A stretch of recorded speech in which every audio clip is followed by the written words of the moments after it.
The United States Army has never officially published a single document stating how many of its own soldiers developed cancer as a direct result of nuclear test participation. That absence is the story. Between 1951 and 1962, approximately 400,000 American servicemen were positioned at Nevada test sites and Pacific proving grounds to observe and in many cases march toward live nuclear detonations. The Department of Defense told them the exposures were safe. Internal Atomic Energy Commission memos from as early as 1953 recorded concern that dose levels at certain exercises were running higher than publicly stated limits. Those memos were classified.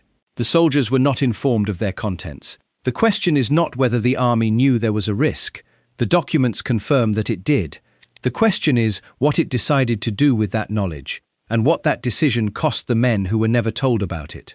The program had an official name and an official purpose. Operation Desert Rock ran from 1951 to 1957, a series of military exercises conducted in conjunction with the AEC's Atmospheric Nuclear Test Series at the Nevada Proving Ground, approximately 65 miles northwest of Las Vegas. The stated objective, as outlined in Army field manuals and congressional testimony of the period, was to train combat soldiers to operate on a nuclear battlefield. Pentagon planners believed that any future war with the Soviet Union would involve tactical nuclear weapons. They needed soldiers who would not freeze, panic, or refuse orders in the presence of a nuclear detonation. The exercises were designed to condition that response. What the public knew was limited and managed. The Atomic Energy Commission issued regular press releases describing tests as safe, controlled, and essential to national defense. Local Nevada newspapers ran photographs of mushroom clouds with captions describing them as spectacular. The men selected for Desert Rock exercises were told, in the Army's own orientation briefings, that the radiation they would encounter was comparable to a chest X-ray. Some were told it was less. What the soldiers believed, in most cases, was what they had been told. They were professional military personnel in a hierarchical institution during a period of intense national security pressure. Questioning a direct order about a classified program was not a cultural option. Most of them had no prior knowledge of radiation physics, no access to independent medical literature, and no reason to doubt the assurances of uniformed officers backed by the authority of a federal agency. The AEC and the Army were the experts. The soldiers were told to trust that. The men assigned to Desert Rock exercises came from across the conventional Army, Navy, Marine Corps, and Air Force. They were infantrymen, tankers, artillerymen, engineers, and support personnel. They were not volunteers in any meaningful sense of that word. Assignment to a nuclear exercise was an order, not a request. A typical Desert Rock exercise worked as follows. Units would be transported to the Nevada Proving Ground and positioned in trenches dug at distances ranging from 2 to 7 miles from ground zero, depending on the shot. At detonation, they were instructed to face away from the blast, close their eyes, and cover their faces with their forearms. After the detonation, they would stand, observe the fireball and mushroom cloud, and then, in many exercises, conduct a ground advance toward ground zero, passing through the area of heaviest fallout deposition. The pre-exercise briefings were standardized. According to testimony later compiled by the Senate Veterans Affairs Committee, soldiers were told that radiation monitors would ensure their safety, that exposure would be brief, and that they would be cleared from the area before any dangerous accumulation could occur. Many were given film badge dosimeters, small devices worn on the uniform that record cumulative gamma radiation exposure. What they were not told was that film badges do not measure neutron radiation, do not record internal contamination from inhaled or ingested particles, and in the field conditions of Nevada in the early 1950s, were frequently lost, damaged, or simply not read. According to a 1980 General Accounting Office report on atomic veterans, approximately 30% of participants in Desert Rock exercises had no dosimetry records on file at all. 30%. No record of what they absorbed.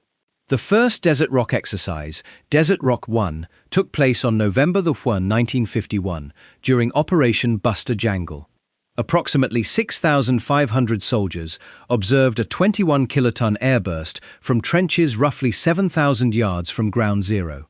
Within 30 minutes of detonation, elements were ordered forward.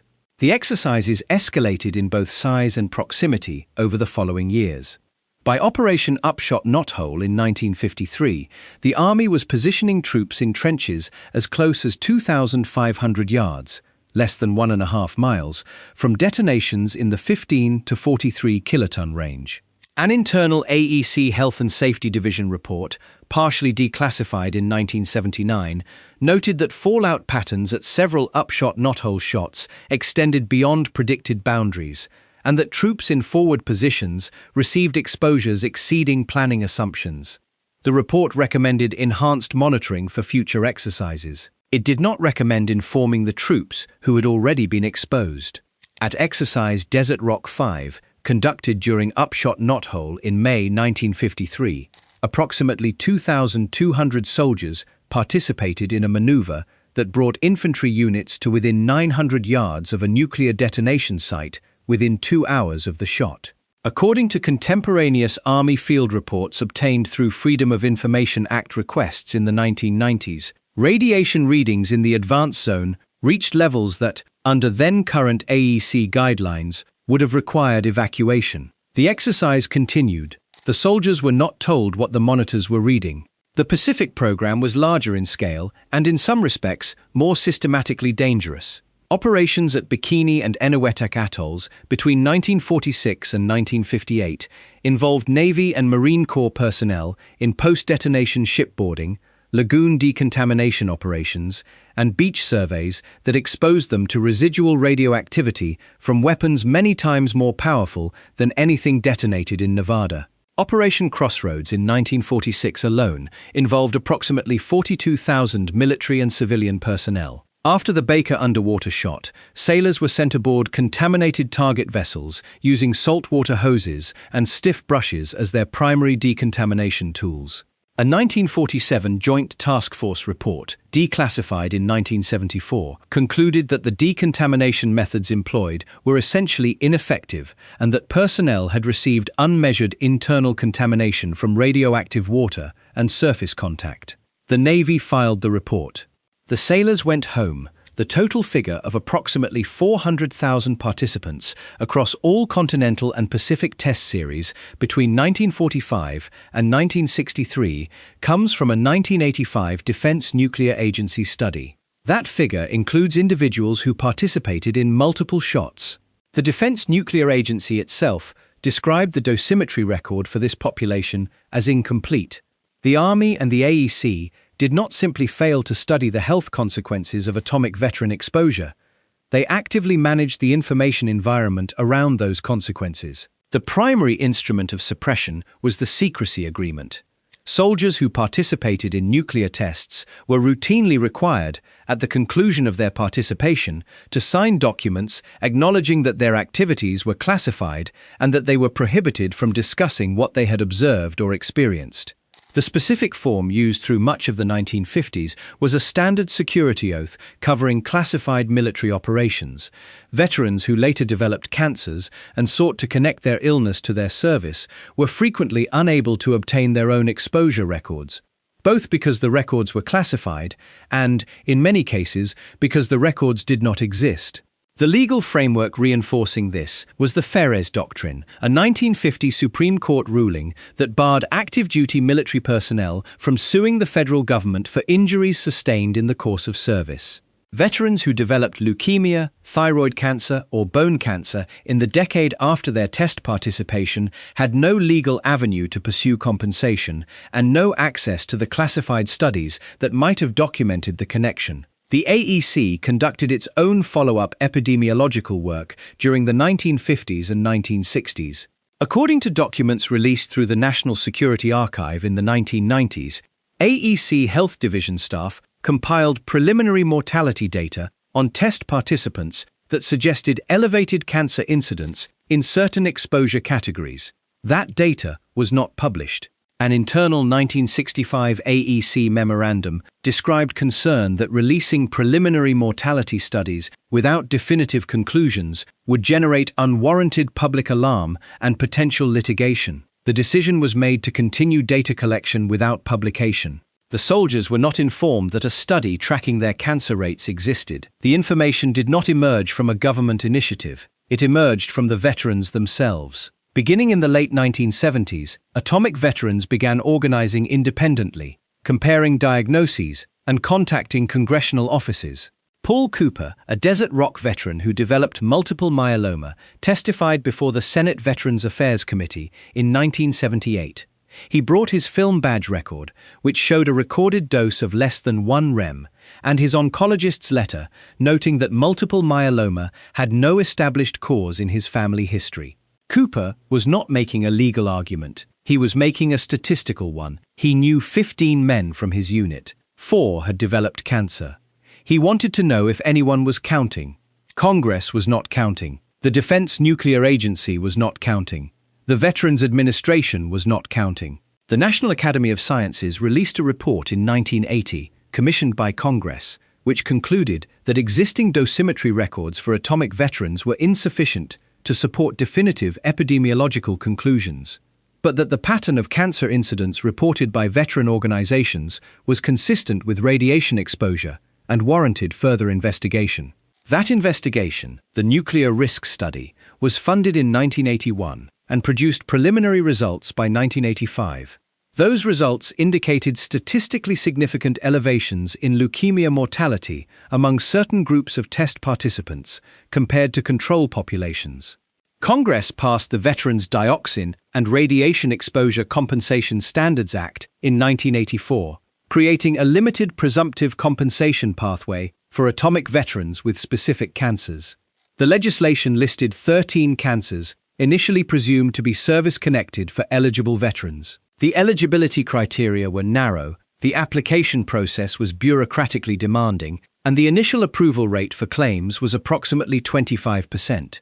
The Radiation Exposure Compensation Act of 1990 extended compensation to downwind civilian communities and uranium miners, setting a compensation figure of $75,000 for atomic veterans with covered conditions.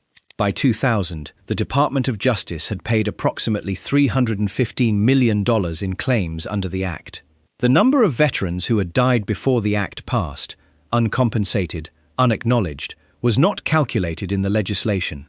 In 2022, the Sergeant First Class Heath Robinson, honoring our promise to address Comprehensive Toxics Act, the PACT Act, expanded the list of presumptive conditions and broadened eligibility criteria for atomic veterans and their survivors. The expansion was necessary because, as the VA acknowledged in implementing guidance, many veterans with radiation-related conditions had previously been denied on the grounds of insufficient dosimetry records. The dosimetry records that did not exist became, 40 years later, the official explanation for why the claims had been denied. The Defense Nuclear Agency's 1985 mortality study of atomic veterans, the most comprehensive official effort to quantify what the test program did to the men inside it, examined a cohort of approximately 70,000 participants for whom dosimetry records could be located or reconstructed. That cohort represented, by the Defense Nuclear Agency's own calculation, less than 18% of the total estimated participant population. The other 82%, the men for whom no record existed, whose dosimeters were lost, or never issued, or never read, were excluded from the study on the grounds that their exposures could not be determined. The Army positioned those men in trenches within miles of nuclear detonations. It marched them forward through fallout fields. It had them sign secrecy oaths and sent them home. And then, when the time came to count what had happened to them, it reported that the data was insufficient. The data was insufficient because the Army had not collected it. The official report described this, in the language of the 1985 study, as a limitation of the available epidemiological record.